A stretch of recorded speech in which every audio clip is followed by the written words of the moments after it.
एक समय की बात है, एक जंगल में, दूर किसी जंगल में गोरी कौवी अपने बेटे और बेटी के साथ रहती थी। गोरी कौवी बेटे और बेटी में बहुत फर्क करती थी। वो हमेशा अपनी बेटी को मारती रहती।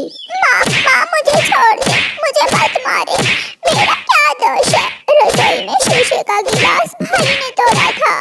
चल जा, अब अपने भाई को नदी से पानी पिला कर ला। ध्यान रखना अपने भाई का। बेचारी बेटी कौवी रोती हुई भाई को लेकर नदी पर चली जाती है। देखो देखो, मैं ना कहता था मम्मा तुम्हें ही मारेंगी, गलती मेरी हो या तुम्हारी, मार तो तुम्हें ही पड़नी होती है। भाई जग्गू, तुम्हारी शरारतों के कारण मुझे हर रोज पिटना पड़ता है। मम्मा आपको क्यों नहीं मारती?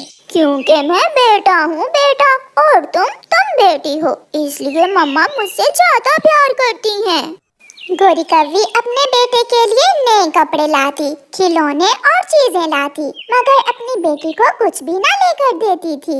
मम्मा मुझे भी भाई जैसे शूज ले दे। जा जाकर बर्तन धो ले, हर बात में भाई का मुकाबला करती है। मम्मा मम्मा छोटी बहन को पत्तों के शूज बना दे। जग्गू ऐसे अपनी बहन का मजाक उड़ाता। एक दिन जग्गू कौवा आवारा उल्लू के पास बैठा हुआ था। जग्गू की बहन उसे आवारा उल्लू के पास बैठा हुआ देखकर जल्दी से घर आकर अपनी माँ को बताती है। मम्मा मम्मा, जग्गू भाई आवारा उल्लू के पास बैठा हुआ है, आप जाकर नदी के पास देख ले। इतने में जग्गू भी बाहर से आ जाता है। जग्गू मेरे शेर, कहाँ थे तुम? मम्मा, मैं तो अपने दोस्त कबूतर के बेटे किकी के साथ खेल रहा था। झूठ झूठ मम्मा, जग्गू भाई झूठ बोल रहा है। जग्गू तो आवारा उल्लू के साथ बैठा हुआ बीड़ी पी रहा था। चल चल जा, अपने भाई के लिए खाना तैयार कर जाकर, हर समय मेरे जग्गू के पीछे ही पड़ी रहती है। जग्गू अपनी बहन की तरफ देखकर आंखें चढ़ा रहा था और उसकी बहन वहाँ से चली जाती है। मम्मा सच, बहन झूठ बोल रही है। ऐसे जग्गू की माँ अपने बेटे की हर झूठी बात का विश्वास कर लेती।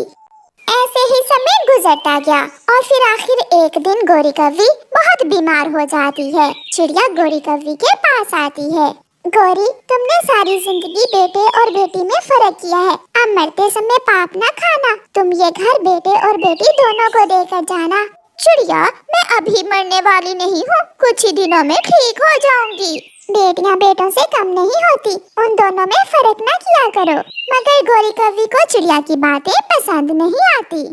दूसरे दिन गोरी कौवी जग्गू से कहती है, जग्गू बेटा, मेरी तबीयत बहुत बिगड़ रही है, तुम ये घर के पेपर्स संभाल कर रख लो, मेरे बाद तुम्हारे काम आएंगे। मम्मा मम्मा, जब आप मर गई तो मैं ये घर बेचकर नया घर बना लूंगा। जग्गू शर्म करो, मम्मा बीमार है, मम्मा ठीक हो जाएंगी और तुम मम्मा के मरने की बातें कर रहे हो। मगर जग्गू कौवा घर से निकल जाता है। ऐसे ही कुछ दिन और गुजर जाते हैं। एक दिन गोरी कौवी बुलबुल के पास दवा लेने जाती है। जग्गू घर में आता है और घर के पेपर्स उठाकर ले जाता है। शाम को जब गोरी कौवी घर आती है तो उसकी बेटी उसे बताती है, मम्मा मम्मा, जग्गू भाई घर के पेपर्स उठा कर ले गया, वो पेपर्स जो आपने जग्गू भाई को दिए थे। जब वो घर आएगा तो मैं पूछ लूंगी, तुम अपना काम ध्यान से करो। फिर शाम से पहले ही एक कौवा वहाँ आता है। वो दरवाजे पर दस्तक देता है। मेरा नाम बूढ़ा है, अपनी माँ को भेजो। गोरी भी आवाज सुनकर बाहर आ जाती है। क्या बात है कौवे? ये घर मैंने खरीद लिया है, तुम्हारा बेटा जग्गू कौवा ये घर मुझे बेचकर विदेश चला गया है, अब तुम जल्दी से ये घर खाली कर दो। ये सुनकर गोरी कौवी की तो जान ही निकल जाती है। क्या ये तुम क्या कह रहे हो? ये रहे घर के पेपर्स।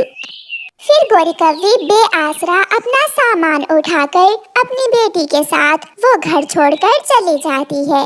वो दोनों एक सूखे हुए पेड़ पर बैठी हुई थी। मम्मा आप चिंता न करें, मैं आपके लिए नया घर बना लूंगी। ऐसा कहते हुए गोरी की बेटी तिनके इकट्ठे करने लगती है। समय गुजर चुका था। गोरी कौवी अपने किए पर बहुत पछता रही थी। आज उसकी वही बेटी उसका ख्याल रख रही थी जिससे हमेशा उसने नफरत की थी।